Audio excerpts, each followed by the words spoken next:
একজন দরবেশ কয়েকটা তোতা পাখি পালতেন। তিনি সেই তোতা পাখিদেরকে একটা কথা শিখিয়েছিলেন, শিকারী আসবে, খাবার দিবে, জাল পাতবে, ফেসে যেও না। পাখিগুলো এই কথাটা ভালোই রপ্ত করেছিল।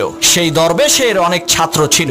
যখনই কোনো নতুন ছাত্র আসতো তখন দরবেশ সেই ছাত্রের হাতে কিছু দানা আর জাল দিয়ে বলতেন, ওই গাছে থাকা তোতা পাখিগুলোকে ধরে নিয়ে আসো। ছাত্রটা পাখি ধরার জন্য গাছের কাছে যাওয়ার সাথে সাথে পাখিগুলো বলতে শুরু করত, শিকারী আসবে, খাবার দিবে, জাল পাতবে, ফেসে যেও না। পাখির কথা শুনে ছাত্ররা হতাশ হয়ে বলতো, এই পাখি ধরা কখনোই সম্ভব না, কিন্তু উস্তাদের হুকুম, পাখি তো ধরতেই হবে, এজন্য জাল ফেলতো। অবাক করা বিষয় হলো, জাল ফেলার সাথে সাথে পাখিগুলো জালে আটকে যেত। এর মানে হলো পাখি জানে না খাবার মানে কি, জাল মানে কি, আর ফেসে যাওয়া মানে কি। ঠিক একই ভাবে ওই তোতা পাখির মতো আমরা মন্ত্রমুগ্ধ হয়ে সুর করে কোরআন তেলাওয়াত করি, কিন্তু শয়তান জাল ফেলার সাথে সাথে আমরা শয়তানের জালে ফেসে যাই, কারণ আমরা কোরআনের অর্থ জানি।